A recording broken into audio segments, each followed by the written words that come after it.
Bonjour à tous, ici c'est Serge Kilembe du 3xw.jctum.com et bienvenue sur mon canal YouTube éducatif, le Trading Wall Street TV, qui comme vous savez déjà est un canal qui se veut éducatif et informatif. Et aujourd'hui, comme chaque samedi, on fait quoi? On fait la rubrique informative. Donc aujourd'hui, on va repasser en revue tout ce qui se passe au sujet du Bitcoin et au niveau global. Donc on va voir un peu ce qui se passe sur tous les continents. Ok?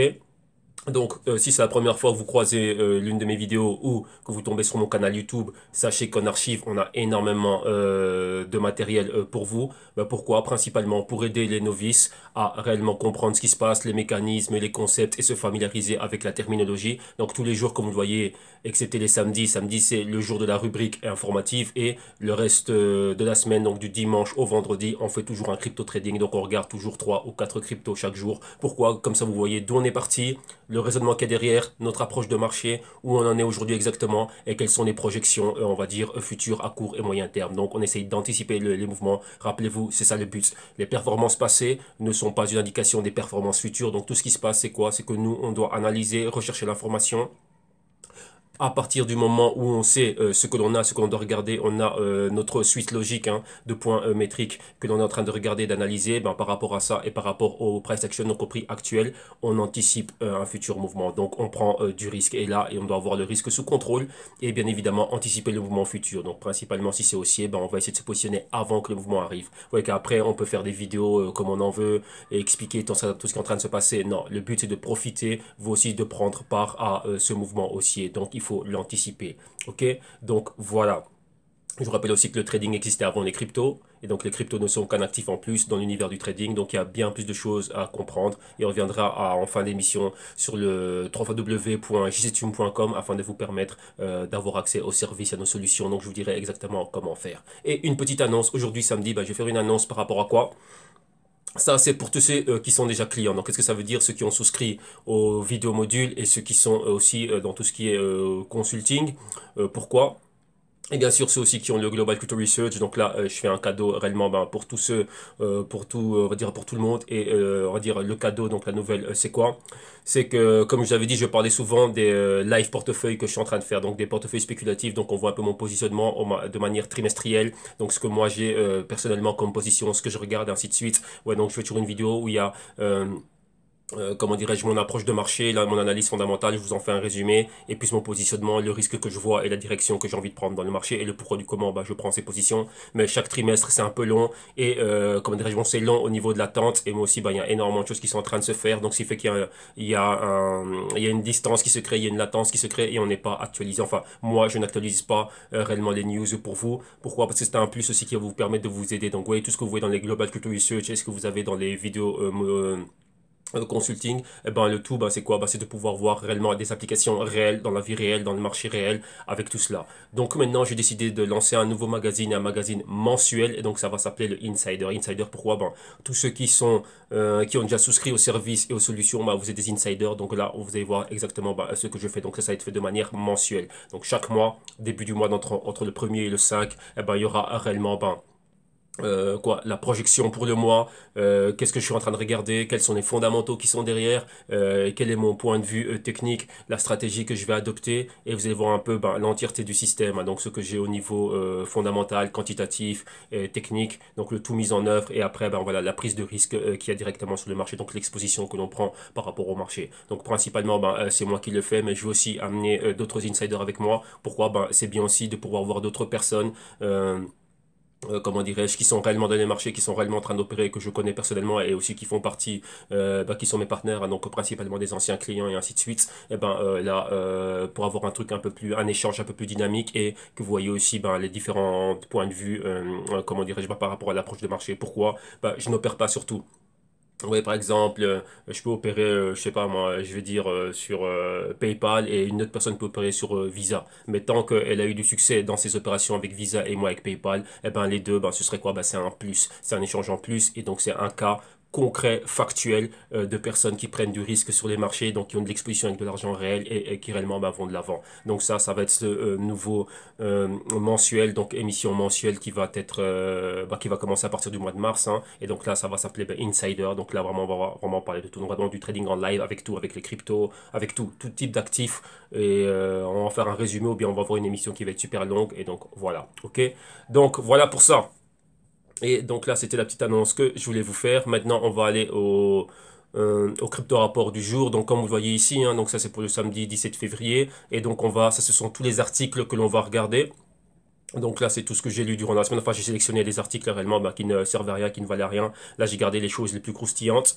Et donc, ne vous inquiétez pas, toute la playlist que vous voyez ici, donc tous ces liens ici, seront dans la description de vidéo aujourd'hui. Bon, vous voyez que, comment dirais-je, YouTube ne me permet pas toujours de tout mettre, donc c'est mis en deux parties. Hein. On aura une partie aujourd'hui, samedi, et le reste demain lors du Bitcoin Trading Time. Ok?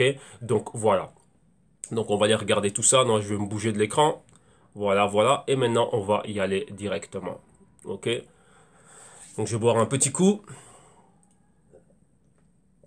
D'abord, avant de commencer, on va regarder un peu la situation. Hein.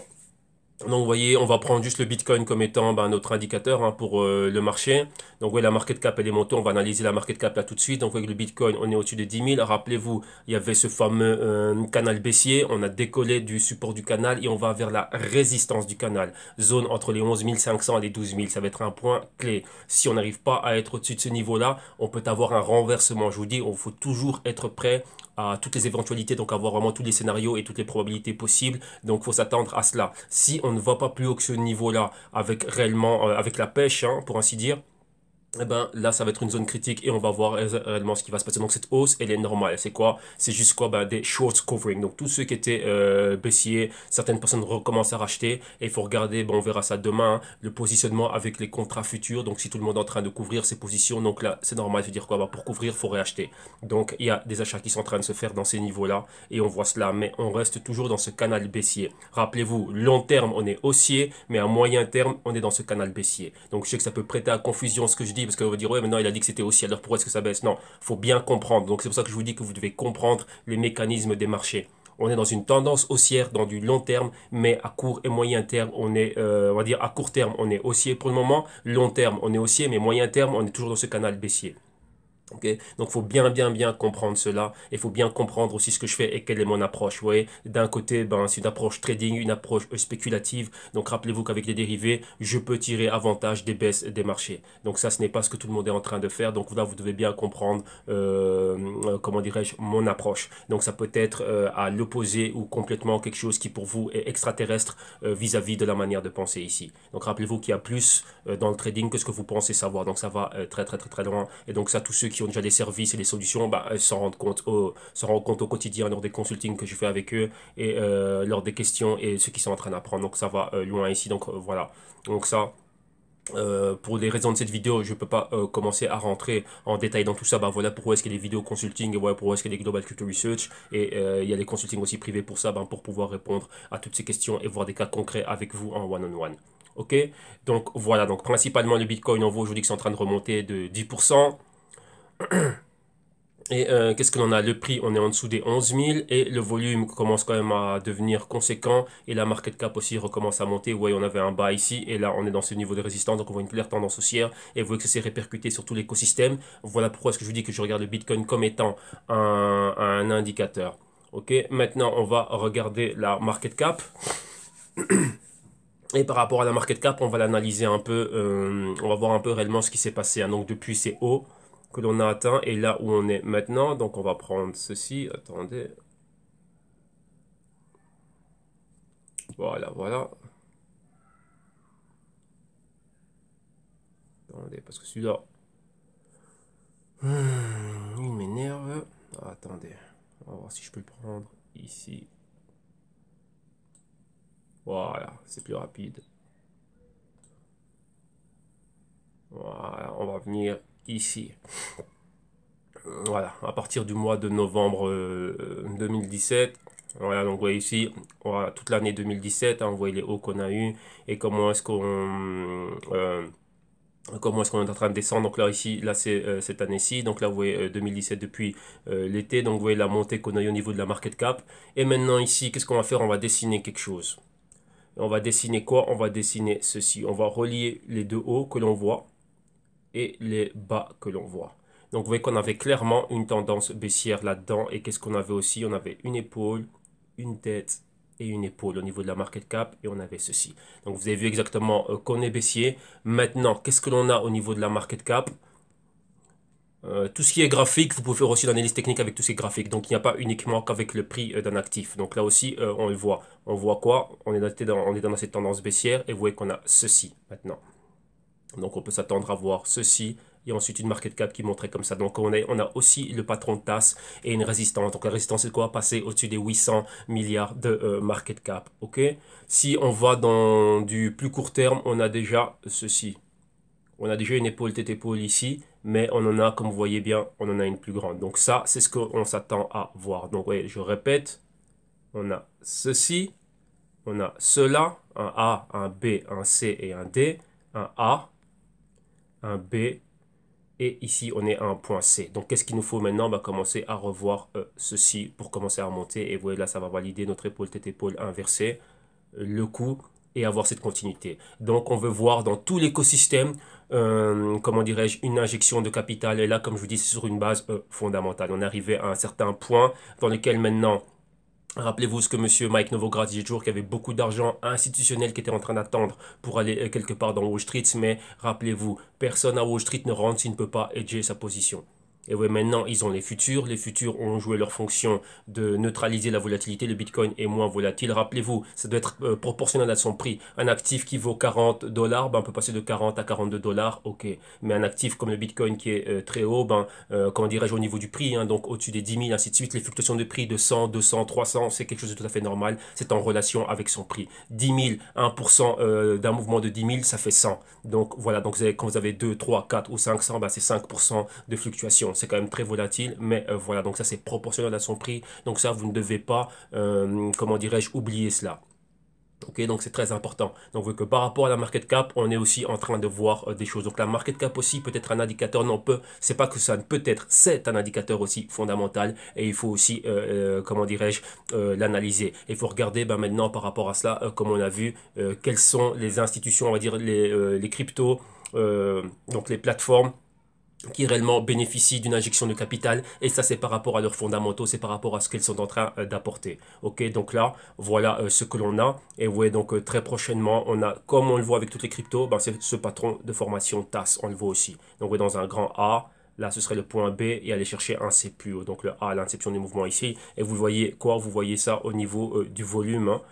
Là, depuis qu'on était là, ben, vous avez vu le volume, comment il était en baissant. Donc, vous voyez une épaule, tête, épaule au niveau du volume. Et boum, et là, on est vers le bas. Donc, le A, le point B ici, notre sommet, et le point C ici, ce point de support. Cette tasse que l'on est en train de former. Et maintenant, bon, on va aller chercher un point D réellement plus haut. Donc, vous voyez, vraiment pour avoir ce canal haussier. Donc là, maintenant, on s'attend à avoir une market cap au-dessus des 800 milliards et même au-dessus du trilliard de dollars. Donc ça pourrait arriver. On va voir réellement ce qui va se passer et quels sont les cryptos réellement qui vont nous permettre d'arriver jusque-là. Et c'est ces cryptos-là dans lesquels principalement, ben, comment dirais-je, qu'il faudra suivre, et comment dirais-je, dans lesquels ben, il y aura des sous à mettre et qu'on aille vers le haut. Donc principalement ce que l'on voit aussi au niveau du top 10, vu que ce sont les cryptos les mieux capitalisés et les plus solides au niveau fondamental. Ok, donc voilà.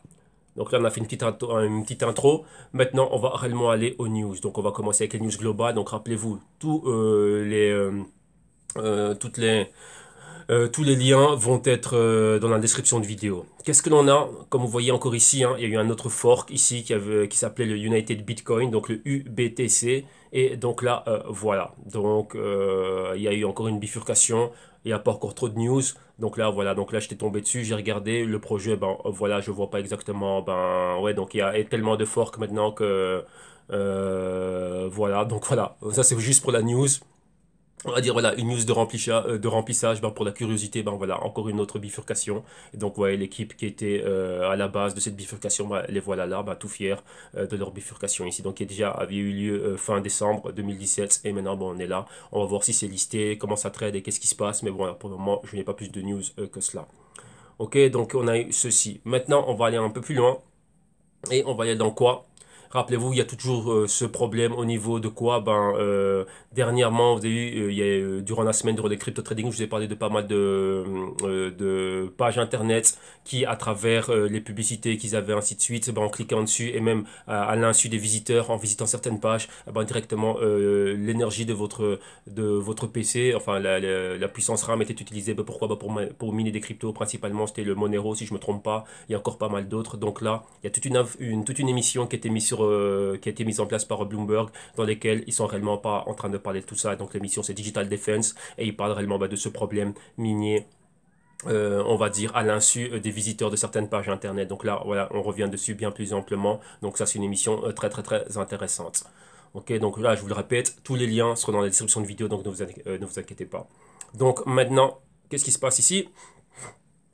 Là, par rapport à la montée qu'on est en train de voir maintenant, donc vous avez vu, comme on l'a vu en début d'émission ici, donc il y a quelques instants, je vous parlais de ce support. Et maintenant, est-ce que ce support réellement va-t-il se maintenir et est-ce qu'on va réellement commencer à décoller? Donc, est-ce que c'est vraiment notre point C? Et par rapport à ça, on amène quelques éléments fondamentaux par rapport à ça et principalement, c'était quoi? La régulation. Vu que la régulation a été bien plus amicale, bien plus Bitcoin friendly en gros, et donc on pourrait se dire que par rapport à ça, voilà, donc là, par rapport à cette news, on va dire, c'est comme un bloc de ciment ferme pour dire, voilà, plus bas que ça, on va pas aller, puisque ici, on va renégocier des nouvelles bases de législation, des régulations et ainsi de suite. Et ça nous semble être positif. Donc, par rapport à ça, vous voyez que la vente c'est arrêté, mais il faut jamais oublier qu'il y a un parallèle à ça au niveau technique. Niveau technique, c'est quoi? C'est le prix. Le prix maintenant est bien plus attractif. On a perdu entre 60 et 70%, on va dire, de la valeur dans tout l'écosystème crypto. Donc là, ça dépend de chacune des cryptos de manière individuelle. Mais à partir d'ici, c'est intéressant de revenir et de racheter et de repartir à l'avant.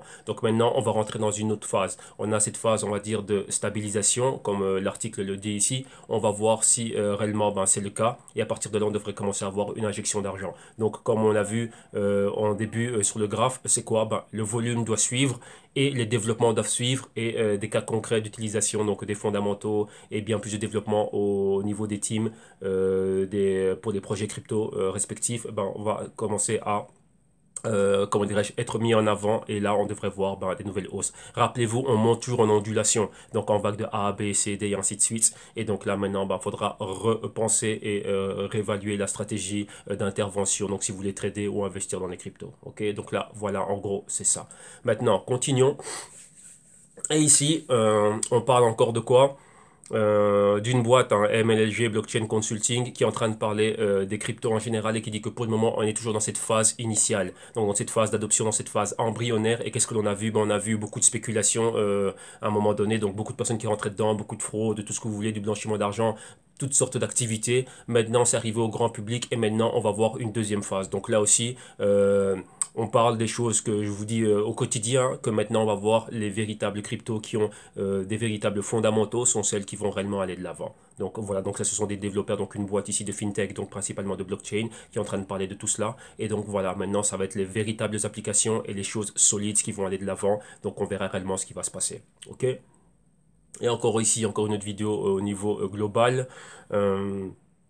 Là, ça parle des côtés des fraudes. Donc, vous allez voir qu'il y a pas mal de fraudes au niveau des cryptos qu'il y a eu. Principalement, il se réfère à quoi? Au hack qu'il y avait eu à CoinCheck, donc l'exchange japonais qui avait été victime d'un hack de 530-550 millions de dollars, on va dire de valeur fiat, mais c'était quoi? C'était du NEM qui avait été volé. Et donc là, le problème est là. Donc, comme il dit, le problème, et comme tout le monde le sait, et je le répète encore, le blockchain n'a jamais été hacké. Ce qui est le problème, c'est quoi? C'est la sécurité au niveau des exchanges.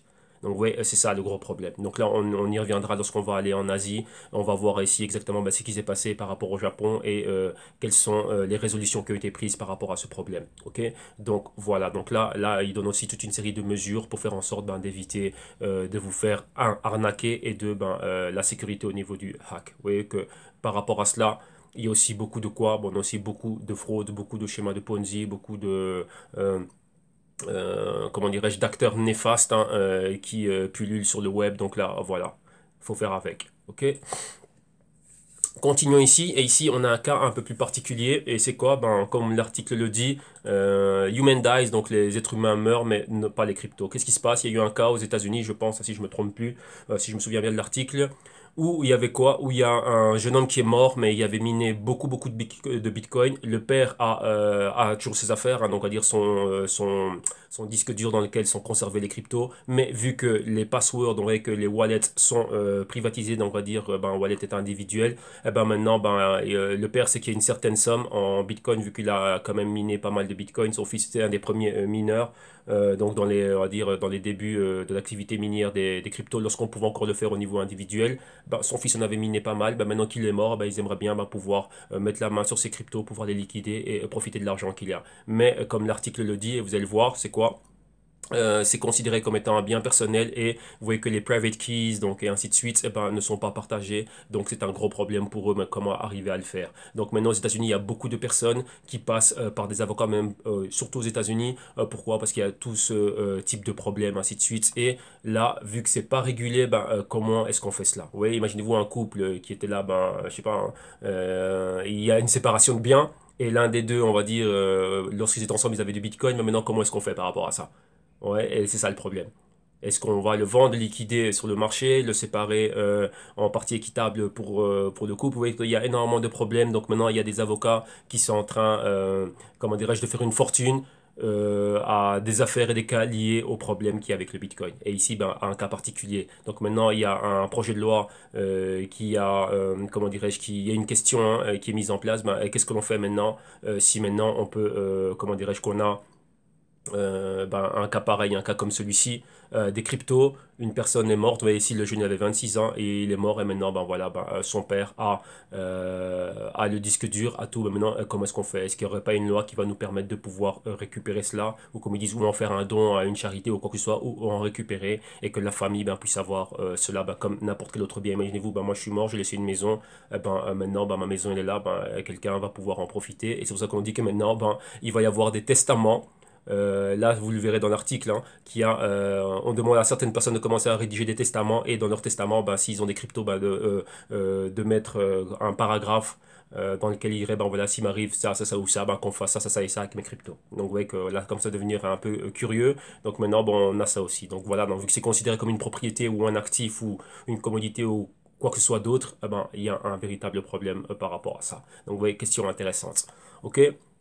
Maintenant, on continue et on retourne avec un habitué ici, hein, une personne que l'on suit, enfin qui intervient beaucoup, donc il y a pas mal d'articles que j'aime bien par rapport à cette personne. C'est Tom Lee, le fondateur de Fundstrat. C'est un ancien JP Morgan, donc chief stratégiste à JP Morgan de 2007 à 2014. Et maintenant, bah, depuis 2014, il a monté sa propre boîte de recherche et d'analyse. Et lui, c'était un des premiers analystes, on va dire, de Wall Street à analyser fondamentalement et techniquement le Bitcoin. Et il a fait pas mal de, comment on dit, de projections de prix qui se sont avérées être justes et correctes.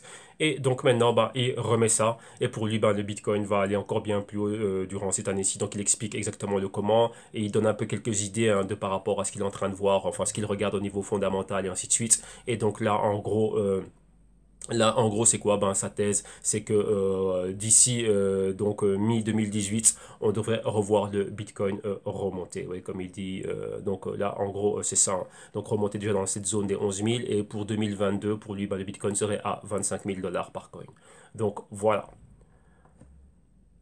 Donc on va voir et on est là. On continue maintenant. Et qu'est-ce qu'il y a maintenant? Ben, on va continuer encore dans cette sphère euh, d'institutionnel. Et là, c'est un investisseur et, comment dirais-je, un des hosts du programme Shark Tank. Et maintenant, c'est quoi? Ben, il a une boîte, hein. Donc là, c'est un investisseur, donc un investisseur et un, un institutionnel qui est en train de parler ben, du Bitcoin. En gros, quoi? Ben, Bitcoin, vous voyez que c'est lié à la cybersécurité, tous les problèmes de hack et ainsi de suite, et tout ce que l'on voit. Et bien sûr, ben, c'est quoi le Bitcoin? On a toujours cette question. Est-ce que c'est une devise? Est-ce que c'est une commodité? Est-ce que c'est un bien mobilier? Donc c'est quoi la régulation, les lois par rapport à ça, les taxes sur les plus-values du Bitcoin, ainsi de suite. Donc beaucoup de choses super intéressantes. Et là, en gros, ben, ce monsieur, pour lui, le Bitcoin n'est pas comment dirais-je, le remplaçant de l'or, donc n'est pas comme l'or physique, dans ce cas-ci de l'or digital, donc n'est pas un stock de valeur. Pour lui, c'est quelque chose de 100% spéculatif, vu la nature de ce que l'on a vu au niveau des mouvements. Et là, vous devez savoir quelque chose, hein. Rappelez-vous déjà, dans pas mal de crypto-rapports passés, j'avais parlé de la valeur réelle d'un Bitcoin. Et c'est quoi la valeur réelle d'un Bitcoin? Vous devez comprendre que pour miner un Bitcoin, il faut de l'énergie. Donc, la valeur réelle d'un bitcoin, c'est-à-dire qu'est-ce que vaut un bitcoin réellement, c'est 20 barils de pétrole, entre 20 et 25 barils de pétrole. Donc si vous prenez le baril de pétrole à 60 dollars et pour faire un bitcoin, donc vous devez en avoir en minimum 20, donc c'est entre 20 et 25, ça va vous donner la valeur d'un bitcoin. Ça c'est au niveau énergétique. Donc il y a une boîte d'analyse anglaise qui a fait la comparaison pour savoir exactement c'était quoi. Alors ils ont mesuré ça en barils de pétrole, vu que le bitcoin il faut de l'énergie, vous voyez qu'il faut des racks miniers, de l'électricité et pas mal de choses pour arriver à en miner un, donc dire pour en créer un. Donc imaginez-vous combien ça coûte pour faire un iPhone X, pardon. Si on va dire que les coûts sont de 150 euros, alors comment est-ce que de 150 euros, quelle est cette valeur ajoutée que l'on a pour qu'on nous le vende à 1000, 1150, 1200 ou 1300 euros. Ouais, donc là, il y a toute la plus-value qui est mise dedans au niveau de toute la chaîne, mais là on va pas y revenir. Ici, il faut qu'on nous sur le Bitcoin. Donc le Bitcoin, on sait qu'il vaut entre 20 et 25 dollars de pétrole. Si on en prend juste 20, et vous faites le calcul, donc ça vous donne aux alentours de quoi? Ça vous donne aux alentours des 1200 dollars pour créer un bitcoin. Alors maintenant, lorsqu'on a un bitcoin qui pour le créer nouveau minimum 1200 dollars, donc entre 1200 et 2000 dollars, donc ça dépend si on prend 20 ou 25 barils de pétrole, mais on va en prendre 20 avec 20 barils de pétrole au prix plus ou moins où il est maintenant, donc on est aux alentours des 60 dollars, donc ça nous fait 1200 dollars. Alors maintenant, quand vous voyez son prix qui est à 10 000 dollars, d'où vient tout ce prix? Et c'est là maintenant qu'intervient le fondamental, parce que vous devez comprendre qu'il y a quoi? Qu'il y a l'effet de réseau dedans, qu'il y a sa popularité, qu'il y a l'engouement, qu'il y a la spéculation et qu'il y a pas mal de choses qui sont derrière, principalement le côté véhicule spéculatif, vu qu'au niveau de ce qu'il est en train de faire, donc de son utilité qui permettait, qui normalement était censé permettre des transferts d'argent de particulier à particulier à très faible prix et très rapide, il ne le fait pas. Donc sa fonction principale, on va dire, d'utilitaire dans l'économie réelle, il n'est pas en train de la remplir. Donc tout ce qui nous reste, c'est le côté réseau et le côté spéculatif, et c'est ça qui fait le prix que vous avez. Donc pratiquement, ces 9000 dollars de plus-value viennent de là, principalement. Et ça, ce n'est que purement spéculatif. Sans oublier qu'il y a la technologie derrière le Bitcoin. Vous voyez, parce qu'il y a le Bitcoin, et le Bitcoin derrière lui a le blockchain, ça, il ne faut pas l'oublier, comme Ethereum a son blockchain, mais le Bitcoin a son blockchain, qui permet des bifurcations, qui permet de créer des applications sur sa blockchain. Donc principalement, toutes les autres cryptos que vous voyez, elles sont nées, on va dire, en gros c'est ça, elles sont nées, ce sont des altcoins. Pourquoi? C'est une crypto alternative, une variation alternative du Bitcoin. Tout ce qui est Zcash, Monero, Dash, ainsi de suite, et tout ce que vous voyez, c'est ça. Ok? Donc ça, faut vraiment, vraiment pas l'oublier, faut l'avoir en tête. Voilà pourquoi est-ce que je vous dis que lorsque vous devez faire et analyser les métriques pour connaître la valeur réelle d'un actif, il faut être créatif et savoir où aller chercher. Il faut se poser les bonnes questions pour aller dans la bonne direction. Et ensuite que tout cela ait un sens et ensuite rentrer dans le marché et prendre du risque. Ok? Donc ça, la chose, c'est celle-là. Maintenant, on continue. Et maintenant, qu'est-ce qu'il y a de Three Flaws, donc ça c'est quoi? Personnellement, c'est encore un autre analyste, encore une personne de Wall Street au niveau global qui parle des trois points faibles, donc des trois points négatifs par rapport au Bitcoin. Et donc là, voilà, dans cette interview ici, il est en train d'en parler. Donc c'est toujours les mêmes choses qui reviennent, hein. Au niveau monétaire, ce n'est pas une monnaie, ce n'est pas assez stable. M0, M1, M2, on va passer quoi? Le niveau inflationniste, un maximum de 21 millions. Comment est-ce qu'on calcule sa valeur? Donc quand on sait qu'il faut énormément d'énergie, maintenant d'où vient tout le reste de cette plus-value dans la valeur? Comme vous l'avez vu dans la vidéo, enfin je voulais commenter ce que disait l'intervenant dans la vidéo précédente, c'est tout ça, tout ce qui est au niveau plus-value, d'où ça vient? Ça vient principalement de tout ce qui est spéculatif, vu qu'au niveau utilitaire, on n'a pas de cas d'utilité de cela au quotidien. Ok?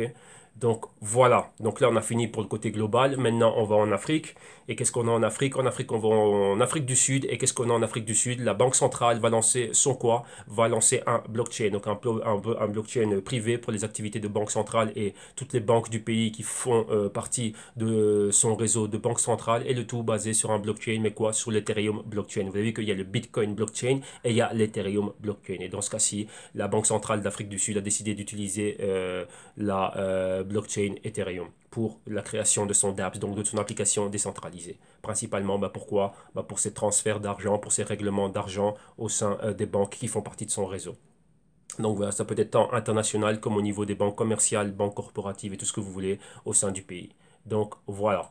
On quitte l'Afrique maintenant et on va dans une autre région de l'Afrique, la région MENA, donc Middle East, North Africa. Et ici, on va dans les Émirats Arabes Unis et on va à Dubaï. Et là, qu'est-ce qu'on a? On a des traders qui commencent, donc des traders de gold. Donc rappelez-vous, Dubaï, on appelle ça aussi Gold City. Pourquoi? Il y a beaucoup de trading d'or physique qui a lieu là-bas. Et donc là, c'est les premiers. Un trader là-bas a obtenu une licence. Pourquoi? Pour pouvoir aussi, en plus du trade de crypto, pouvoir aussi offrir du trade au niveau des quoi? Au niveau des cryptos. Rappelez-vous pourquoi? Parce que là-bas, à Dubaï, d'après la régulation et la loi, les cryptos sont considérés comme étant une commodité, donc comme étant une matière première. Donc voilà, donc il va pouvoir, avec sa compagnie, il va pouvoir donner accès à ce qu'on appelle du cold storage, donc c'est-à-dire quoi? Avec des wallets offline, donc des wallets papier ou des wallets mis dans un ledger, un nano ledger ou quoi que ce soit, et le tout mis dans un coffre, principalement pour le Bitcoin, Ethereum et encore d'autres coins alternatifs. Donc voilà.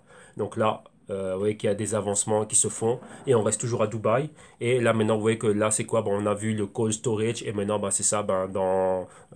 attendez.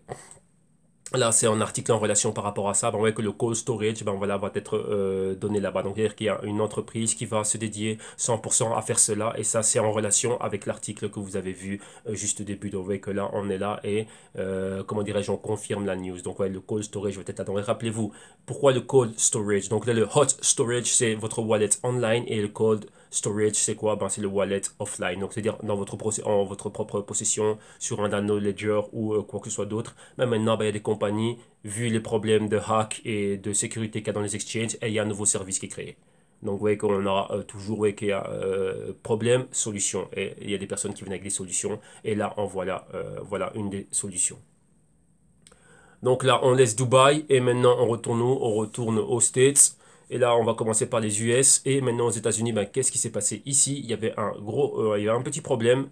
Et c'était quoi? Avec l'exchange Bitfinex et les corporations nord-américaines. Pourquoi? Oui, rappelez-vous, comme je l'ai dit, il y a beaucoup de corporations, donc des institutions, donc des hedge funds, tout ce que vous voulez, qui ont des comptes corporatifs ouverts auprès des exchanges. Et eux ont la possibilité d'opérer avec de la marge. Donc, c'est-à-dire quoi? Un crédit. Donc, vous déposez 1000, on vous donne une marge de 5 à 1, donc un leverage, donc un effet de levier. Donc, vous avez déposé 1000 en contrepartie et l'exchange vous donne 5000. Pourquoi? Pour acheter des cryptos. Donc là, voilà ce qu'ils ont eu. Et maintenant, ils ont eu un problème avec Bitfinex. Pourquoi? Bitfinex ne leur a pas permis de liquider des positions et ne leur donnait pas accès à cela. Rappelez-vous que Bitfinex est un échange et un exchange étranger. Et maintenant, avec les problèmes qu'il y a eu dans les zones asiatiques, il y avait pas mal de Bitfinex, si je ne me trompe pas, c'est sud-coréen, je pense, hein, si je dis pas de bêtises. Et ils ont eu commencé à avoir des problèmes au niveau de quoi? Au niveau des clients qui étaient basés aux États-Unis et qui ne pouvaient pas, comment dirais-je, avoir accès à ce qui était en train de se passer, enfin à leur position, liquider leur position et gérer leur trading via la plateforme. Donc là, c'était un gros problème. Rappelez-vous avec tout ce qui s'est passé au niveau comment dirais-je, au niveau bancaire, au niveau des régulations là-bas, et comment dirais-je, je voyais que Bitfinex, durant un moment donné, n'acceptait plus des clients et ainsi de suite, des clients particuliers, mais juste des clients institutionnels étrangers. Et maintenant, le problème persiste, même maintenant pour qui? Même pour les clients. Même pour les clients étrangers institutionnels. Donc ça, c'est tout un problème. Et réellement, le niveau des relations publiques de Bitfinex n'ont pas bien géré cette affaire. Pourquoi? Parce que, comment dirais-je, les personnes il y a eu un trader en particulier, donc deux traders, donc deux institutions ici en particulier qui ont eu des problèmes. Avec un, ça a été arrangé, mais le deuxième ici est intervenu dans l'article pour dire que on n'a pas bien traité lorsqu'il fallait gérer ce problème-là. Donc voilà. Donc, vous voyez que les problèmes persistent toujours au niveau des exchanges et ainsi de suite, et donc il faut faire attention. Et ici, on va à Kraken, un autre exchange, et qui lui dit quoi? Que ce sont les investisseurs en crypto, donc les crypto-investisseurs, qui look out for themselves, c'est-à-dire qu'ils sont responsables eux-mêmes de ce qu'ils font. Donc il n'y a personne qui va venir vous protéger, qui va vous dorloter lorsqu'il y a des problèmes ou de la volatilité dans le marché, comme le CEO de Kraken il dit, c'est la responsabilité. Voilà, donc c'est monsieur Jesse Powell qui est le cofondateur et le CEO là-bas, qui dit que c'est la responsabilité, comment dirais-je, de l'investisseur. Eux ne donnent qu'un service, donc ils vous donnent accès au marché pour pouvoir trader, c'est tout. Mais tout ce qui est, on va dire, vos recherches, vos investigations et vos analyses, c'est votre problème. S'il y a de la volatilité, vous avez perdu, c'est votre problème. Donc voilà, en gros, c'est ça, vu que eux ne sont pas là pour, comment dirais-je, dorloter, hein, et changer les couches culottes de ceux qui auraient perdu de l'argent là-dedans. Comme il dit, faut pas commencer, faut pas investir en premier lieu, en première instance, il faut pas investir. ou si vous le faites, soyez sûr de comprendre ce que vous faites. Et comme je vous le dis, et je le répète encore, prenez du capital risque. Donc vous devez savoir que lorsque vous êtes en train d'investir, vous mettez une casquette. Lorsque vous souscrivez pour ouvrir un compte ou que vous envoyez de l'argent, vous avez deux casquettes. Celle d'un investisseur et d'un gestionnaire de fonds. Vous gérez votre capital. Donc vous êtes un hedge fund manager au niveau personnel. Donc là, ne vous y trompez pas.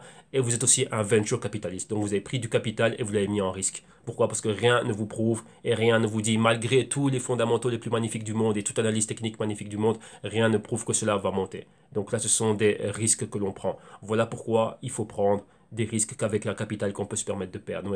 Ne mettez pas en jeu l'argent de votre loyer ou l'argent de vos courses ou de quoi que ce soit d'autre. Non, prenez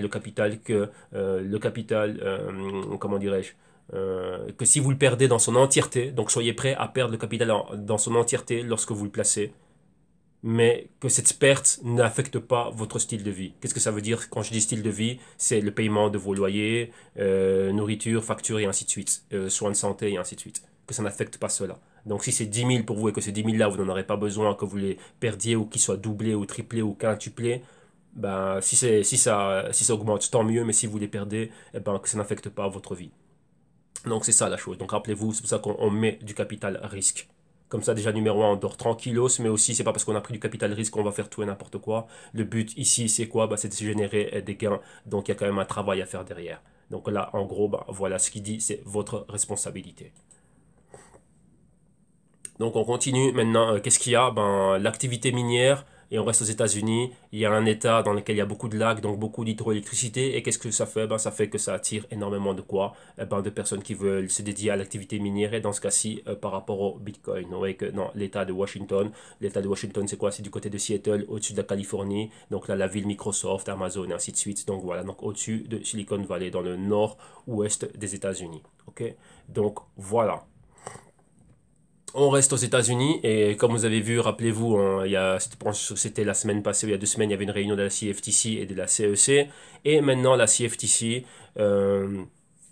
donc c'est le Chicago Futures Trading Commission, qui sont en train de parler de quoi? Ben, ils ont émis comment dirais-je, un communiqué, et un communiqué de quoi? Ben, un communiqué de HOLA, et donc la HOLA est d'attention au sujet des pump and dump scams. Donc les pump and dump, quoi? C'est des fraudes, et ça, c'est ce que faisait le loup de Wall Street. Donc monsieur Jordan Belfort, il faisait des pump and dump. Donc c'est quoi?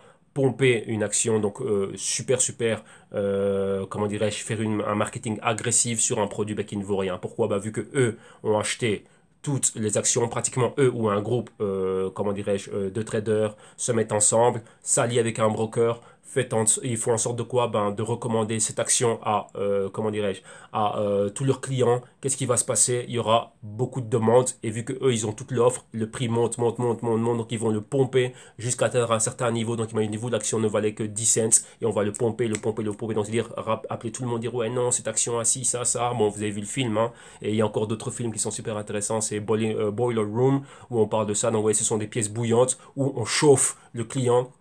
Pourquoi? Pour générer beaucoup de demandes et c'est ça qui fait monter le prix.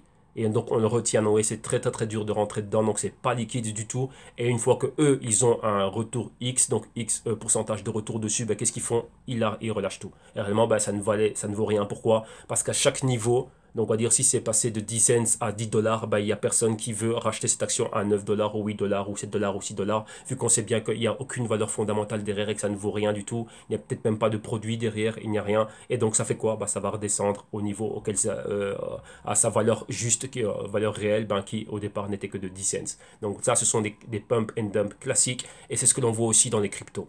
Donc les cryptos, on les compare souvent au penny stock. Les pump and dump sont faits principalement avec les penny stock. Donc si vous regardez le film Le de Wall Street, à part donc le style de vie extravagant et ainsi de suite, il faut regarder ce que ce monsieur faisait et ce que monsieur Jordan Belfort fait. Comme il y a pas mal de vidéos que j'ai partagées ici avec vous, il explique ça. C'était le roi du pump and dump et pour lui, il voit les similitudes et le parallèle parfait entre ce que l'on a au niveau des altcoins et maintenant les pump and dump. C'est exactement la même chose. Vous voyez qu'on n'a pas réinventé la roue, c'est la même chose. Donc maintenant vous comprenez pourquoi est-ce que je vous dis toujours que le trading existait avant les cryptos et les cryptos ne sont qu'un actif en plus dans l'univers du trading. Les mêmes pratiques frauduleuses, donc ces fraudes, eh ben, elles se répètent encore aujourd'hui, encore et encore et encore.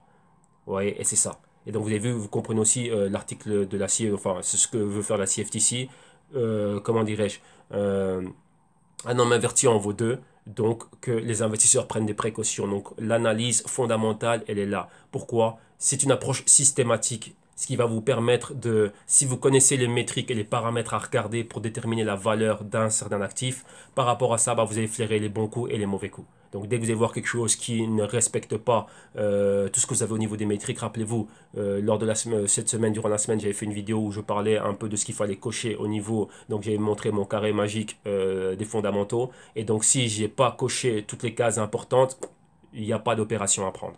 Et ça, on le fait de manière systématique. C'est-à-dire qu'on ne passe jamais outre cela. Ouais, ça, c'est comme si vous voulez rentrer dans un bâtiment de haute sécurité, ben, vous devez passer le checking point. Et ben, c'est ça. Pour qu'il y ait mon capital mis ou investi dans quelque actif que ce soit, ben, il doit passer ce checking point. Et s'il ne passe pas ce checking point, eh ben, on ne le regarde même pas. Même s'il sonne super beau, parce que sur Internet, il y a de tout.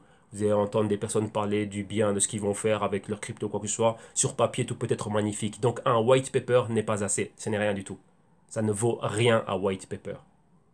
Ce qu'il faut, ce sont des choses concrètes et tangibles. Et donc là, voilà pourquoi est-ce qu'il y a des signes, enfin, au niveau fondamental, vous pouvez regarder et savoir ce que l'entreprise fait une fois qu'elle a fait son ICO, par exemple, et son ICO, et qu'elle a récolté des fonds, bah maintenant elle fait quoi avec ces fonds? Vous avez vu qu'il y avait beaucoup de fraude, beaucoup de personnes sont parties avec les sous, et il n'y a jamais rien eu. Donc là, voilà, donc là c'est très important. Et vous voyez que ça continue, et malgré les campagnes de prévention, bah, il y a toujours des personnes qui sont pour tomber dans le panneau. Pourquoi? Comment dire, on a ce que l'on mérite, c'est quoi? La fainéantise de faire le travail et la fainéantise de se dire ah ben non, ben c'est pas pour moi, c'est trop compliqué. On compte sur tout et n'importe qui, toute personne qui a un canal YouTube et qui va parler d'une crypto n'est pas un expert et ne sait pas ce qui est en train de se passer. Et donc voilà, donc là c'est ça, on va dire ben, l'ignorance a un prix et ça coûte cher et c'est ça. Donc voilà pourquoi est-ce que vous devez vous éduquer. Donc en gros c'est ça, ok? Maintenant, on continue. Et qu'est-ce qu'on a encore ici? Ben, on avait vu, il y avait une vidéo qui parlait des hackers, de la cybersécurité et ainsi de suite. Et maintenant, ben, qu'est-ce qu'il y a? Ce serait les sites du gouvernement. Et vous voyez ici qu'il y a eu des hackers qui ont injecté ben, encore la même chose. Hein. Donc des malwares pour miner des cryptos à l'insu des visiteurs des sites. Et 4265 sites internet du gouvernement nord-américain auraient été affectés par ça. Donc voilà, donc là vous voyez qu'il y a des choses qui sont terribles. Ça continue, donc rappelez-vous, j'avais souvent fait le parallèle entre la montée des cryptos et l'ETF Hack, qui est l'ETF qui comprend toutes les sociétés, donc les compagnies qui interviennent au niveau de la cybersécurité, et cela est en tendance haussière. Au plus les cryptos vont monter, au plus il y aura de l'acceptation, au plus la cybersécurité et les problèmes de hack vont persister. Et ça c'était, il y a eu 5 panels entièrement dédié uniquement, exclusivement au hacking et à la cybersécurité à Davos. Et je les ai tous regardés. Et donc là, c'est un thème très très très sérieux. Au plus on va aller dans un nouveau monde d'algorithmes, d'intelligence artificielle et ainsi de suite, ce problème-là va persister. Donc là, il faut le savoir. Au plus il y a du succès dans les cryptos, au plus le hack et la cybersécurité va continuer et ce type de problème va continuer à persister. Donc ça, il faut le savoir. Ok? Donc ici, on reste aux États-Unis, article suivant, et on va où? À Chicago. Ouais. Et là, c'était quoi? Ah oui, c'était un trader qui s'est vu attribuer une sentence de plus de 20 ans, et c'était un jeune trader, monsieur Kim, qui travaillait pour une boîte. C'était un jeune Coréen qui a étudié aux États-Unis et il a fini par travailler dans une boîte, donc une compagnie de trading. Donc lui, il était censé, il a commencé par étant un bonds trader, donc il tradait des dettes et les crédits du gouvernement. Et ensuite, après, ben, il est parti dans la section Bitcoin trading et il a commencé à émettre énormément de fraude. Donc ouais, il avait aussi ses comptes et ses propres wallets. Donc il commençait à faire des transferts de crypto du compte de la compagnie et des clients de la compagnie ben, vers ses comptes à lui personnels. Donc une histoire terrible. Il a fraudé, il a fait il a fait la totale. Donc voilà, ce jeune ici là, et c'était pour des millions et des millions et des millions. Donc voilà, donc là c'est des cas qui sont pareils. Donc là vous voyez que même une personne qui travaille dans un fonds ben, commence à voler. Ben pourquoi est-ce qu'il a pu le faire? Rappelez-vous, lorsque vous avez un wallet ou quoi que ce soit, il suffit d'avoir l'adresse. Donc, si il était à la gestion d'un compte, il avait les adresses des wallets. Et donc, ce qu'il avait à faire, c'était juste prendre l'adresse du wallet de la compagnie et le passer au sien. Et voilà. Rappelez-vous qu'avec la bourse classique, lorsque l'on opère, c'est principalement d'un compte bancaire à un autre. Mais là, vu que les comptes bancaires ont les KYC, donc les Know Your Customer, et ainsi de suite, donc l'argent ne peut être envoyé qu'à partir de mon compte bancaire, on va dire de l'exchange à mon compte bancaire. Donc la personne devrait avoir accès à mon compte bancaire, ainsi de suite, pour ensuite avoir l'argent. Mais là, lorsque c'est des wallets, juste avec une adresse, eh ben, c'est fait et c'est parti. Et donc là, bon, comment dirais-je, la compagnie s'en est rendu compte, il dit, écoute, tiens, quels étaient les mouvements, c'était quoi ces mouvements que tu es en train de faire de ceci à ton wallet privé, ben, il donnait des excuses bidons, des excuses du genre, ouais, a vu les problèmes qu'il y avait, ben, je devais agir rapidement, donc j'ai rapidement pris les fonds, on va dire, du wallet, ce qu'on avait par exemple à Coinbase, et directement, ben, j'ai mis ça dans un autre wallet pour la sécurité, ainsi de suite, mais bon, l'histoire est ambiguë. Pourquoi? Ben parce que de telles sommes et de tels mouvements, lorsque tu as un jeune, tu donnes pas autant de responsabilités à comment dirais-je, à un nouveau venu dans ta boîte. Et ben, faut aussi savoir ce qu'il est en train de faire au niveau des wallets. Mais bon, étant donné, ben, le cas est là. Il a volé des millions des clients, l'argent des clients, l'argent de la boîte, ainsi de suite. Et l'histoire est là. Donc, vous voyez que c'est compliqué. On reste encore aux États-Unis. Et qu'est-ce que l'on a, rappelez-vous, hein, par rapport au gouvernement, ce qui s'était passé à la CFTC et la SEC, et maintenant le gouvernement nord-américain qui dit clairement que quoi, bah, pour le moment, ils ne vont pas réguler les cryptos. Pourquoi? Bah, pour eux, c'est pas assez grand, c'est pas aussi grand qu'une devise comme le dollar américain ou comme une commodité. Donc pour eux, il n'y a pas de risque là. En gros, c'est quoi? Ben, l'investisseur doit lui-même mesurer ses propres risques et eux, ils ne vont pas réguler cela. Donc tant que c'est pas régulé, ben, elle va commencer à avoir des problèmes. Qu'est-ce qu'on va faire au niveau des taxes, au niveau de ci, au niveau de ça? Et rappelez-vous, au niveau de l'État fédéral, c'est une chose, mais au niveau de chacun des États, ben, chacun des États peut elle-même passer ses propres projets de loi, comme quoi ben, la taxe qu'elle va avoir, si oui ou non c'est accepté, si oui ou non on accepte les ICO, et ainsi de suite. Donc en gros, c'est ça, mais le gouvernement fédéral nord-américain ne va rien faire. Et donc là, un communiqué qui avait été émis depuis la Maison Blanche directement. Continuons. Voilà, maintenant on arrive en Asie. Et maintenant en Asie, rappelez-vous, il y avait beaucoup de problèmes, surtout après les problèmes chinois, donc depuis l'automne 2017. Et après, il y a eu des problèmes où en Corée du Sud. Donc la Corée du Sud, il y avait beaucoup de problèmes au niveau des exchanges, la régulation, les ICO, si on allait bannir le trading ou pas avec les cryptos. Mais pour finir, ben non, ça va pas être banni, donc ça va pouvoir continuer. Donc là aussi, on va dire, on souffle. Et après tout ce qui s'est passé, ça aussi c'était un des facteurs, je dis bien l'un des facteurs, pas le facteur, mais un des facteurs qui nous a stabilisé au niveau du support que l'on voit. Donc là, au niveau du support qu'on a vu au niveau du prix, donc on n'est pas les plus bas que les 6000 et des poussières. Après on a recommencé à remonter tout doucement. C'est un des facteurs qui nous a stabilisé et c'est un des facteurs aussi qui, comment dirais-je, ben, nous donne un peu cette montée. Pourquoi? Ben, rappelez-vous que tout le volume, principalement pour le Bitcoin, ça vient d'Asie. Japon, Corée du Sud et des endroits pareils. Ok, donc là, il faut jamais oublier ça. Pourquoi? Ben, parce que eux aussi, là-bas, comme vous l'avez vu, ils ont accès à énormément de leviers. Hop là, ça c'est quoi? Non, ça c'est ici. Maintenant, on continue. Et on va où? Maintenant, on reste ici avec ce qui est en train de se passer en Corée du Sud. Et vous voyez que là, en Corée du Sud, c'est un pays super important. Et donc, au niveau, comment dirais-je, du trading. Et ici, ben, vous avez quoi? Ben, là, vous avez des journalistes de CNBC qui ont été là-bas en Corée du Sud et qui ont fait un reportage réellement pour montrer l'avancement. Comment dirais-je, du trading là-bas au niveau, comment dirais-je, avec le Bitcoin. Et comme ils le disent bien, cela n'a rien à voir avec l'infrastructure et le trading que nous on fait ici en Europe et aux États-Unis. On est à des années-lumière derrière. Et là, ils montrent un peu les exchanges. Oui, qu'un exchange permet aux clients de venir s'asseoir, regarder le prix du Bitcoin sur grand écran. Ils peuvent directement venir là trader directement. Ils ont des postes de trading directement qui sont offerts. Donc, vous voyez, des buildings entiers dédiés au trading de crypto. Et donc là, vous voyez que c'est une autre histoire. Ça n'a rien à voir avec ce que l'on voit ici. Donc là, vous voyez un peu l'avancement qu'ils ont là-bas au niveau du trading. Donc voilà. Donc ça, c'est ce qui est en train de se passer. Là, ici, c'est le CoinWine et ils sont réellement en train d'expliquer cela. Donc ça c'est quelque chose de très grand et là aussi le Bitcoin trader que vous voyez ici est en train de parler de quelque chose, une pratique que beaucoup de personnes faisaient durant un certain temps, c'était quoi? C'était l'arbitrage. Qu'est-ce que ça veut dire? Vous devez comprendre qu'en Corée du Sud et principalement en Asie, mais en Corée du Sud, les traders là-bas payent ce qu'on appelle un premium. Qu'est-ce que ça veut dire le premium? Si le Bitcoin en général a une moyenne de prix de 10 000, le premium là-bas, ils peuvent payer 20, 30, 40% de premium. C'est-à-dire que là-bas, pour acheter un Bitcoin, ils peuvent payer de 12, 13 ou 14 000. alors qu'ici, nous, on le paye à 10 000. Donc, beaucoup de traders ici occidentaux faisaient ce qu'on appelle de l'arbitrage. Acheter un Bitcoin ici à 10 000 et le transférer directement de son wallet que l'on a, par exemple, à Coinbase, par exemple, je ne sais pas, à n'importe quel exchange que vous avez là-bas en Corée du Sud, et le revendre là-bas. Vous voyez que durant le temps où les transactions ne prenaient pas longtemps et les transferts étaient rapides entre les wallets et très peu coûteux, acheter quelque chose à 10 000 et quelques instants après le revendre à 14 000, revendre le même actif mais à un trader sud-coréen qui aimerait acheter cela, vu que là-bas sont habitués à payer un premium. Donc vous avez fait 4000 juste comme ça, comment dirais-je, dans la transaction. Et ça, c'est ce qu'on appelle de l'arbitrage. Donc j'achète moins cher dans un endroit du monde et je revends le même actif à un autre endroit du monde à un autre prix. Donc là, c'est ce qu'il y avait maintenant avec les régulations aussi. Ça aussi, c'était un thème que très peu de personnes ne savaient pas. Pourquoi est-ce qu'il y avait eu beaucoup de régulations par rapport à ça? Un, c'était les contrôles de capitaux. Là, je me réfère à la Chine. Et le problème d'arbitrage.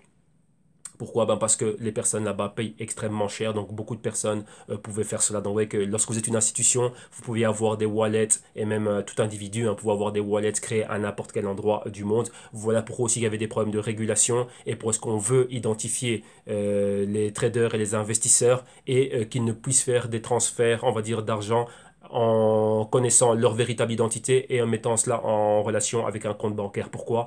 Pour éviter ce problème d'arbitrage, parce que beaucoup de personnes en ont été victimes et les exchanges aussi ont voulu commencer à arrêter cela. Mais c'est une pratique très courante, surtout encore aujourd'hui au niveau de la bourse traditionnelle. Beaucoup de personnes le font. Pourquoi? Regardez bien, les marchés ouvrent au Japon et la dernière session est aux États-Unis et on voit toujours que la manière dont ouvrent et clôturent les marchés asiatiques, ça va influencer le reste de la journée. Et vous voyez que les actifs cotisent dans différents, comment dirais-je, dans différentes bourses. Mais bon, là, c'est encore un problème bien plus, enfin, pas un problème, mais ça demande beaucoup de connaissances et beaucoup d'expérience pour comprendre cela. Mais on va rester ici sur ce fait simple qu'est cela. Donc là, c'était le fait d'arbitrage. Donc ceci, c'était un des gros problèmes qu'il y a au niveau de la régulation et au niveau de bannir, enfin, pour ce problème de bannir le trading, c'est principalement par rapport à ça, vu qu'il y a des personnes qui tirent avantage de cela. Avec rien n'empêche de faire de l'arbitrage, mais ça désavantage certaines personnes. Ok, donc ça, il faut le savoir. Maintenant, on continue et on reste en Corée du Sud et vous voyez qu'il y a, qu'est-ce qu'il y avait toujours au niveau des licences et des exchanges, vous voyez, malgré qu'on va dire pour le moment ça va, il ne va pas avoir, on va pas aller plus loin au niveau du, comment dirais-je, du ban sur les ICOs et sur les exchanges ainsi de suite, mais le gouvernement est toujours en train de travailler sur des projets de loi et des projets de régulation, donc ça reste d'actualité. Donc ça c'est pour la Corée du Sud, un pays très important au niveau du trading des cryptos global. Donc là, vous avez vu ce cas-là. Maintenant, on va en Thaïlande. Et en Thaïlande, qu'est-ce qui se passe ici? Vous voyez que la banque centrale est en train de demander aux banques, donc aux banques qui font partie de son réseau, de quoi? To avoid crypto. Donc, c'est-à-dire que ne pas permettre du trading avec les cryptos, donc ne pas permettre aux clients de pouvoir transférer de l'argent vers des exchanges. Et oui, comme ça a été le cas dans différents pays. Donc maintenant, différents pays de la zone. Donc là, maintenant, la banque de Thaïlande, voilà. Donc ils ne sont pas Bitcoin et crypto friendly. Donc là, encore des gros problèmes. Donc là, ça continue. Donc ça, c'est en Thaïlande. On va rester dans la zone sud-asiatique. Et maintenant, on va où? On va en Malaisie. Et en Malaisie, qu'est-ce qu'on a? Toujours pareil, c'est toujours un problème de régulation. Et c'est toujours quoi? La banque centrale. Et ici, après plusieurs tentatives, ils vont faire comme aux États-Unis, ils ont décidé de ne pas le réguler, mais maintenant c'est quoi? Le public va décider. Donc là maintenant, c'est quoi? C'est pour s'en laver les mains et dire, ce qui va vous arriver, il va vous arriver ce qui vous arrive. Donc s'il y a des problèmes au niveau des investissements de personnes qui auraient perdu de l'argent, à ici aux ainsi de suite, là, un homme averti en vaut deux. Donc là, la responsabilité est entièrement sur l'investisseur, donc c'est-à-dire sur le client. Donc en gros, c'est cela. Maintenant, on va en Inde, et en Inde, rappelez-vous, il y avait les Big Banks, donc les Big Four aux États-Unis, JP Morgan, Bank of America, Citigroup et Wells Fargo qui avaient interdit l'accès, donc le financement des comptes de trading crypto via les exchanges et via les wallets à travers les cartes de crédit. Et donc maintenant, on voit que Citibank en Inde et aussi va faire la même chose, va interdire aux clients d'aller acheter des cryptos à travers, donc de trader et d'acheter des cryptos à travers les cartes de crédit émises par Citibank. Rappelez-vous, il y a une différence entre une carte de débit et du crédit. Débit, c'est l'argent que vous avez, donc est à vous. Et que la carte de crédit, c'est de l'argent que vous allez emprunter à la banque. Donc là, maintenant, c'est quoi? Ça met des balances négatives. Bon, là, on ne va pas rentrer dans le schéma de fonctionnement des banques, mais rappelez-vous qu'il y a beaucoup de personnes qui financent leur activité de trading avec du crédit. Donc là, lorsqu'il y a des grandes baisses, donc ils ne sont pas capables de faire des plus-values. Si vous ne faites pas de plus-value, vous ne générez pas de retour. Comment est-ce que vous remboursez votre crédit? Et aussi, par la même occasion, empocher un petit bonus, bah, il n'y en a pas. Donc là maintenant, bah, la solution pour eux, c'était quoi? Bah, d'interdire cela. Donc rappelez-vous qu'aux États-Unis, il y a énormément de personnes qui font cela. En Europe aussi, énormément de personnes financent leur trading à travers leur carte de crédit. Donc de l'argent qu'ils n'ont pas pour commencer. Alors maintenant, si déjà vous ne savez pas ce que vous faites et que vous espérez, il n'y a pas d'espoir dans le trading. La foi et l'espoir ne fonctionnent pas dans le trading. Tout est une prise de risque, mais cette prise de risque, elle est basée sur des choix et des décisions qui sont basées sur l'éducation financière. Donc il n'y a pas d'espoir, il n'y a pas de foi, il n'y a pas de Saint-Nicolas ou de Père Noël qui va nous ramener à un prix plus haut par rapport au Bitcoin. Non, il y a des fondamentaux derrière et il y a un travail à faire. Donc là, le gros problème, il est là. Maintenant, on va où? Ça c'est Hong Kong, hein, si je ne me trompe pas. Oui, Hong Kong. Et qu'est-ce qui est en train de se passer maintenant à Hong Kong? Bah, Hong Kong, beaucoup de traders qui sont basés à Hong Kong se tournent vers les US. Pourquoi? Pour avoir accès au marché futur. Rappelez-vous que la plupart des marchés que les personnes ont, c'est un marché qui est unidirectionnel, donc c'est acheter bas pour revendre plus haut. Mais avec les marchés des futurs, les futurs sont un produit dérivé qui, imaginez-vous, si vous êtes à Hong Kong, que vous avez une opération d'achat, donc vu que via les exchanges, c'est la seule chose que l'on peut faire, donc c'est acheter et revendre plus haut, ben avec les futurs, vous pouvez couvrir votre position. Ce qui fait que vous pouvez couvrir l'exposition que vous avez à l'achat via le Bitcoin et avec un produit dérivé qui est basé sur du leverage, donc sur du levier, ben pouvoir vous permettre de faire des short selling. Donc si vous avez tout un patrimoine qui est mis, imaginez vous avez 10 000, 5 000 ici à Hong Kong et 5 000 avec les contrats futurs. C'est un exemple que je suis en train de vous donner ici pour faire simple au niveau des chiffres. Ben voilà, donc vous avez un capital de 10 000. Si ici les 5 000, ça passe de 5 000 à 4 000 parce que ça a baissé vu la baisse des cryptos, ben vous allez pouvoir récupérer ces 1000 en mettant un short ici et donc maintenir votre capital de 10 000. Et vu qu'ici c'est un produit à effet de levier, vous pouvez maximiser, comment dirais-je, les gains donc, et avoir, on va dire, 1000 ou 2000. Donc si vous avez fait récupérer les 1000 que vous avez perdu ici, et ici en faisant 2000, eh ben, vous n'avez plus 10 000, ben, vous avez maintenant 11 000. Vous avez gagné 10% dans l'opération. Donc vous voyez, c'est ça. Donc là, les produits dérivés, principalement, ont une double fonction.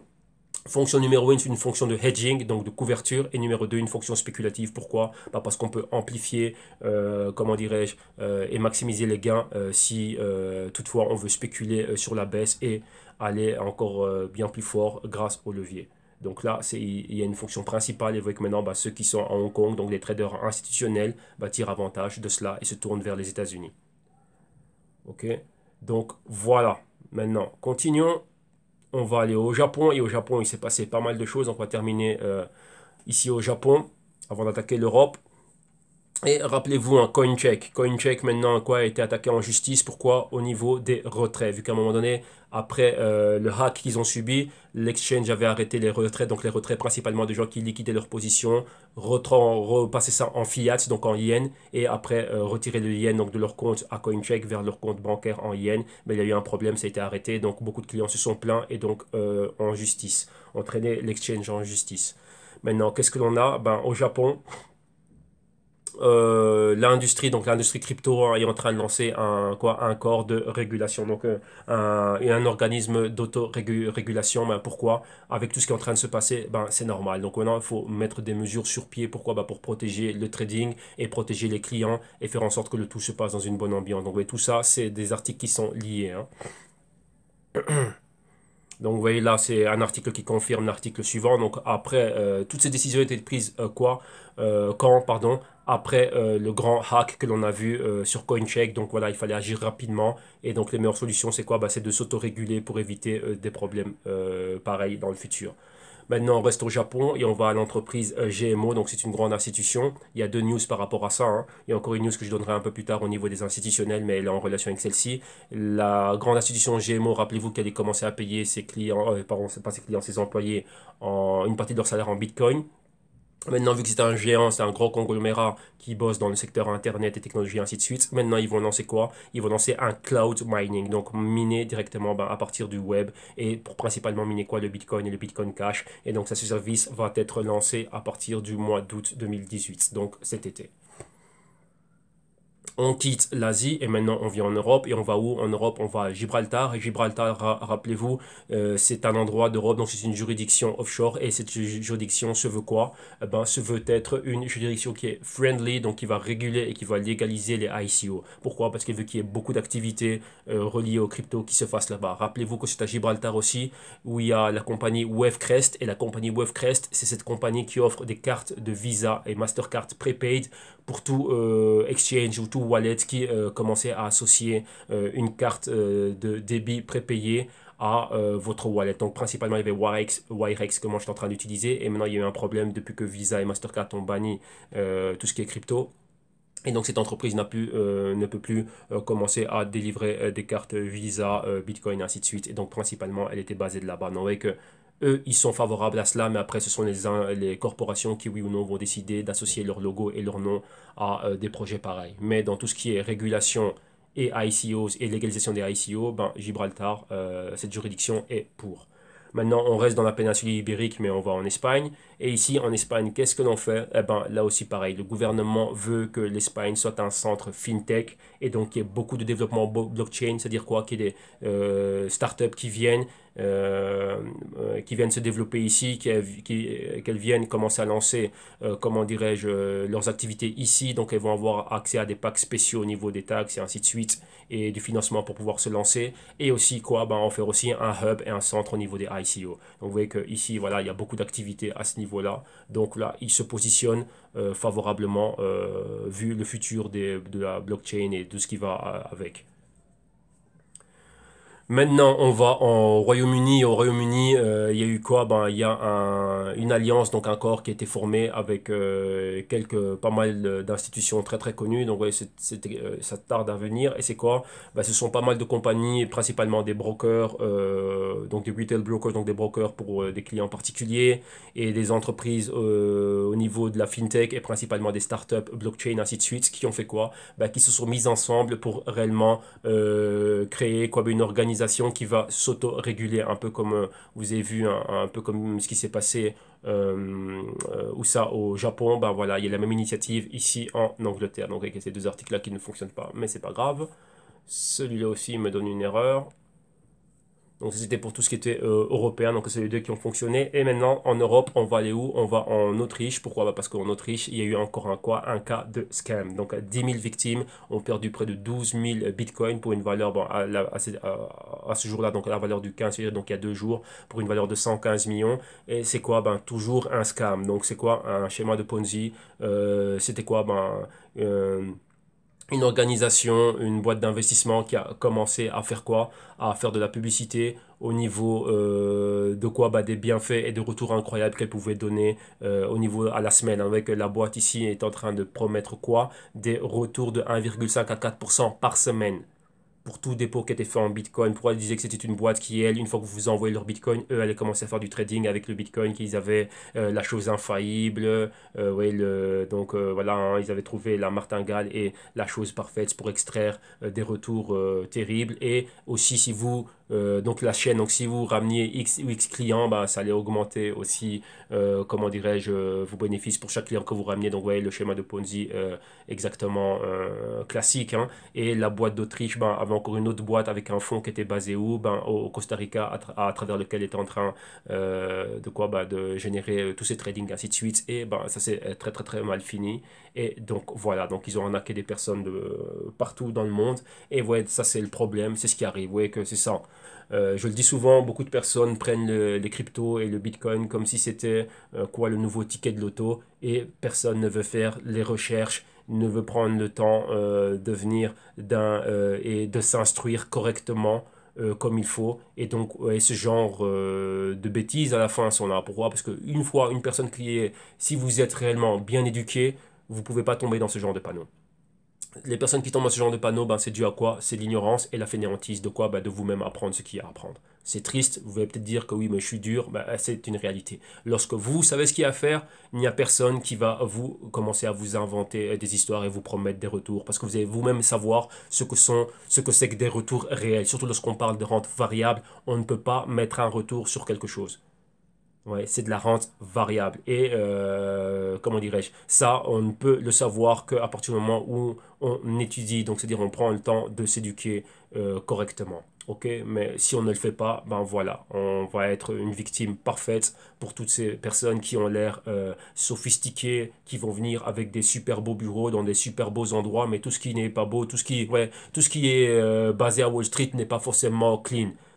Pour exemple, Bernie Madoff qui ça faisait plus de 10 ans qu'il n'avait pas passé une opération, il était bien là aussi à Wall Street, mais voilà, tout le monde connaît les fraudes qu'il a faites, et donc voilà, donc là c'est un autre cas. Donc vous voyez que c'est pas parce qu'on est à Wall Street que j'ai un bureau dans la tour, je ne sais pas quoi, tour Manhattan ou dans la tour Trump, que forcément mon activité elle est bien. Vous voyez que même les fraudeurs, comment dirais-je, investissent. Donc même un fraudeur, même un voleur investit. Et donc là, c'est le cas. Ok, donc là, voilà. Donc là, sachez-le, que la meilleure chose que vous devez faire, investissez dans votre propre cerveau. Vous-même connaissez-le, rappelez-vous, lorsque vous êtes en train de gérer vos fonds, vous êtes un gestionnaire de fonds, donc vous êtes vous-même un hedge fund, vous êtes vous-même un venture capitaliste et vous-même vous allez prendre vos décisions sur base d'éducation financière en, comment dirais-je, en vous exposant au risque, mais de manière intelligente et consciente. Et vous n'avez pas besoin de ce genre de choses. Donc malheureusement, ben, cela c'est là. Donc vous voyez que ça, c'est la nature humaine et on ne va pas la changer. Et maintenant, on va terminer avec les institutions. Et ici, rappelez-vous, je vous parlais de GMO. Donc là, voilà, GMO. Donc là, c'est de la même news, hein. Donc ils vont lancer leur cloud mining pour le Bitcoin et le Bitcoin Cash à travers leur plateforme. Qu'est-ce que l'on a encore ici? Alors maintenant, on a une vidéo. Et donc là, on a vu ce monsieur qui parlait déjà dans un autre plateau. Et maintenant, il revient parler de quoi? Ben, de l'évolution des cryptos, du blockchain et de tout ce qui va avec. Donc là, voilà. Donc là, on amène pas mal de choses. Donc ça, c'est Wall Street. Hein, là, ils sont en direct du Nasdaq et ils vont commencer comment dirais-je, à parler de ça. Mais ils font aussi une relation entre les cryptos et donc la baisse des cryptos, la baisse des bourses et des indices classiques, remettre le tout en relation avec le dollar américain, en relation avec les taux d'intérêt. Et donc là, ça en fait vraiment quelque chose de très, très, très intéressant. On laisse Wall Street et le Nasdaq et maintenant on va à Coinbase. Et maintenant, Coinbase, qu'est-ce qu'ils viennent de faire? Ben, ils viennent de lancer quelque chose, pourquoi? Ben, pour les commerçants. Donc, ils ont lancé le Coinbase Commerce. Donc, pour donc la manière la plus facile pour les marchands de pouvoir accepter des paiements en crypto. Donc, vous voyez qu'ils ont lancé cette nouvelle plateforme ici. Donc, vous voyez, à travers votre compte Coinbase, eh ben, vous voyez, il y a ces quatre cryptos. Donc, Bitcoin, Bitcoin Cash, Ethereum et Litecoin. Et ben, maintenant, ben, là, vous pouvez, comment dirais-je, rajouter cela à votre commerce et pouvoir commencer à accepter des paiements là-dedans. Donc, vous voyez, de ce wallet-là, donc du wallet de client à votre wallet à vous. Donc, ça, une solution pour les commerçants. Donc ça, c'est super cool.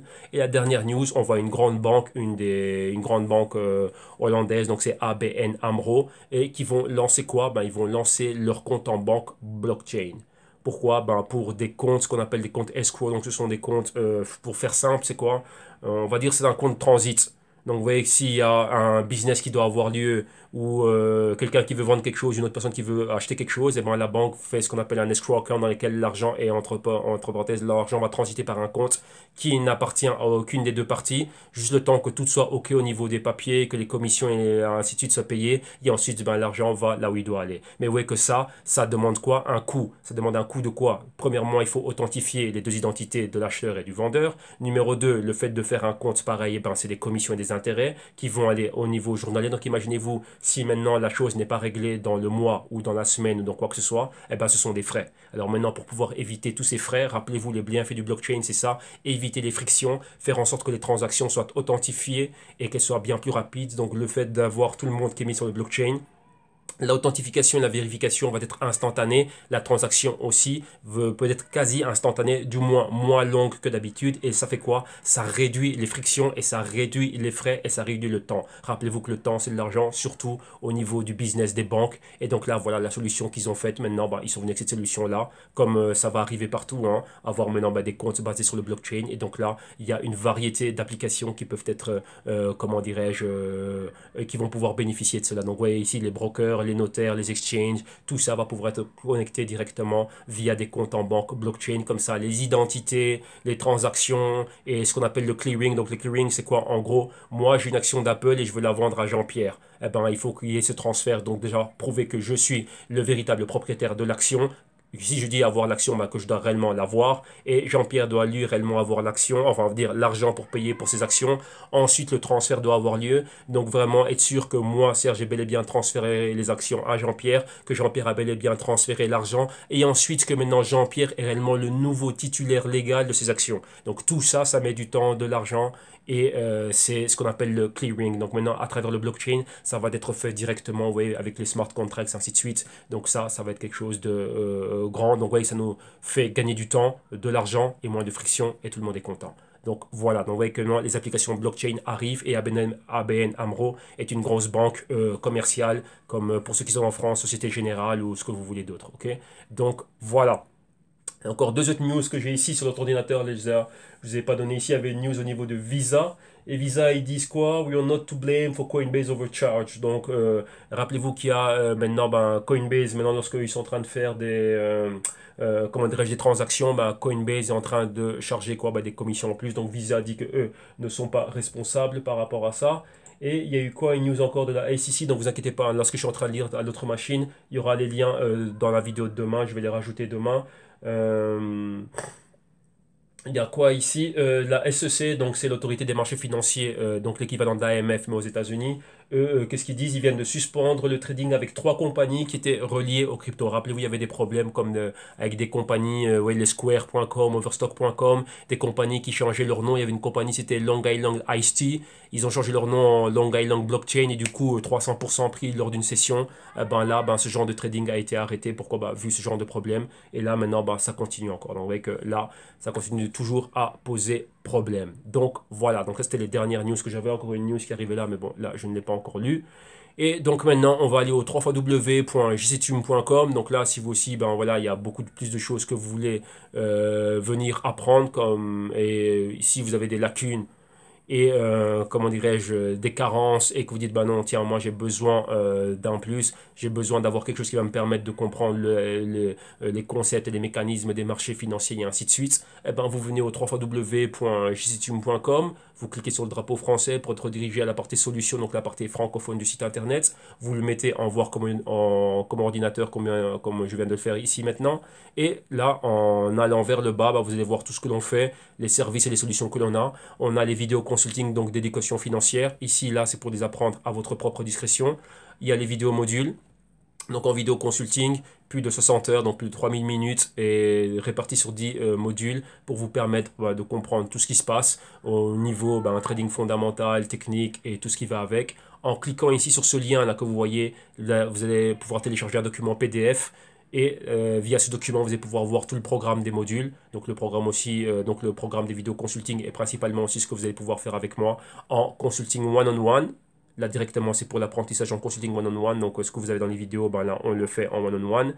Vous avez aussi quoi? Il y a les Global Crypto Research, donc ils sont des rapports trimestriels. Le premier rapport, c'était plus de 80 pages de PDF et des vidéos de 8 heures de commentaires qui accompagnent cela. Tous les trimestres, vous avez ceci ou achetez les rapports à l'unité. Et vous avez aussi quoi? Les Cryptotech Portfolio. Là, c'est ce qui regroupe, comment dirais-je, là, c'est avec moi, donc c'est-à-dire c'est le consulting one-on-one, c'est les vidéos modules qui sont compris dedans. Vous avez les Global Crypto Research aussi qui sont compris dedans. Et en plus de ça, qu'est-ce que vous avez? Vous avez aussi la gestion du risque. Donc là, on génère des idées, un système, une stratégie et on va opérer directement. Donc là, je suis à vos côtés pour vous permettre de gérer le risque, de générer des analyses fondamentales et techniques et faire en sorte d'éviter la casse et d'investir réellement. Donc, m'assurer réellement que vous comprenez bien ce que vous êtes en train de faire. Et ça, c'est un service qui est pour moi de 800 euros à l'année. Donc, voilà. Donc, vous avez tout ça qui vous est offert. Et rappelez-vous, avec ça, vous avez aussi les vidéos modules, vous avez les Global Crypto Research et maintenant le nouveau bonus. Rappelez-vous, il y aura le nouveau magazine mensuel Insider où je vais partager ce que je fais moi-même dans mes portefeuilles spéculatifs et dans tout ce qui est investissement. Et là, réellement, on va ramener tout. Donc, vous allez vraiment voir tout ce que vous allez voir ici, hein, donc au niveau des vidéos modules, ce qu'on va faire au consulting, maintenant le voir dans le monde réel. Ok? Donc voilà, dès que vous avez trouvé chaussure à votre pied, vous cliquez dessus pour être redirigé vers la partie paiement du site internet. Et donc là, vous avez quoi? Là, vous cliquez tout simplement. Donc là, vous regardez tout ce que l'on a, hein. Donc vous faites, vous assurez bien de cliquer sur ce qui vous intéresse. Et une fois que c'est fait, vous cliquez sur le Buy Now pour être redirigé vers la plateforme de paiement sécurisée de PayPal. Donc ça, c'est une des formes d'achat que l'on a. Donc pour tous ceux qui ont un compte PayPal, Même si vous n'en avez pas, PayPal vous permet de payer directement via carte de débit et carte de crédit. Donc là, vous rentrez vos informations ici directement. Et en plus, pour nous, ben, un numéro de téléphone portable, plus une adresse email, de préférence une arobase à gmail.com. Pourquoi? Bah, pour vous partager tout le matériel. Il y a une partie du matériel qui est privé, donc les vidéos sont dans des playlists privées sur YouTube. Et aussi, bah, vous partagez les Google Docs, les PDF et accès à d'autres comment dirais-je, à d'autres documents que l'on a. OK? Et donc là, vous avez vu la première option d'achat. Deuxième option d'achat, c'est cliquer sur le lien que je viens de cliquer ici pour être redirigé vers un espace de paiement personnalisé. Et ici, ben là, vous avez exactement la même chose. Donc vous avez les consulting à l'heure, vous avez l'analyse d'actifs, comment dirais-je, à l'unité, vous avez les Global Crypto Research, vous avez le CryptoTech Portfolio, donc le consulting, plus la gestion du risque complète, et aussi les vidéos modules. Donc en cliquant dessus, et là, vous voyez directement, comment dirais-je, le produit qui apparaît. Vous le rajoutez ici, donc ne vous inquiétez pas, la page sera traduite en français. Donc là, directement, vous avez votre panier. Une fois que vous êtes OK, donc rappelez-vous, vous mettez une unité, ce que vous voulez. Vous cliquez sur finaliser le paiement. Et pour finaliser le paiement, ben voilà, donc ici, vous mettez le pays d'où vous venez, et ainsi de suite. Et il y a, comment dirais-je, bon, vous allez voir toutes les informations qui sont là. Et principalement, voilà, comme je vous le dis, je vous demande toujours de me rajouter un courrier électronique, de préférence le @gmail.com. Pourquoi? Ben, pour vous envoyer l'accès aux playlists privées. Et ensuite, ben, voilà, vous pouvez effectuer le paiement ben, via Visa, Mastercard et tout ce que vous voulez. Ok? Donc voilà, ça ce sont toutes les solutions de paiement pour pouvoir acquérir les solutions et les services que l'on a au www.jctwim.com. Et comme vous voyez, il y en a pour toutes les bourses. Et là, c'est assez, comment dirais-je, bah, pour vous permettre de commencer comment dirais-je, commencer de bon pied et faire les choses correctement. Donc, vous avez de tout. OK? Donc, voilà, rappelez-vous, on va revenir demain. Tous les liens des articles et des vidéos, vous les aurez en description de vidéo, une partie aujourd'hui, une partie demain. Et demain, on va commencer la semaine avec un crypto trading. Donc, on va aller un peu plus loin au niveau du trading et voir exactement bah, comment va commencer la nouvelle semaine. OK? Donc, un grand merci. Vous passez un excellent week-end. Vous passez un excellent samedi. Et on se retrouve demain dimanche pour un Bitcoin trading. Donc, demain, on va regarder le Bitcoin face au dollar et face à l'euro, Bitcoin Cash face à dollar et face à l'euro, Bitcoin Gold face au dollar et face à l'euro. Et s'il y a des news qui arrivent d'ici là au sujet de ces cryptos-là, ben, je vais vous les rajouter et demain on va aller au trading bien costaud. Ok? Donc demain on recommence la semaine des trading time. Ok? Un grand merci, excellent samedi, excellent après-midi et on se retrouve demain. Passez un bon week-end. Bye bye.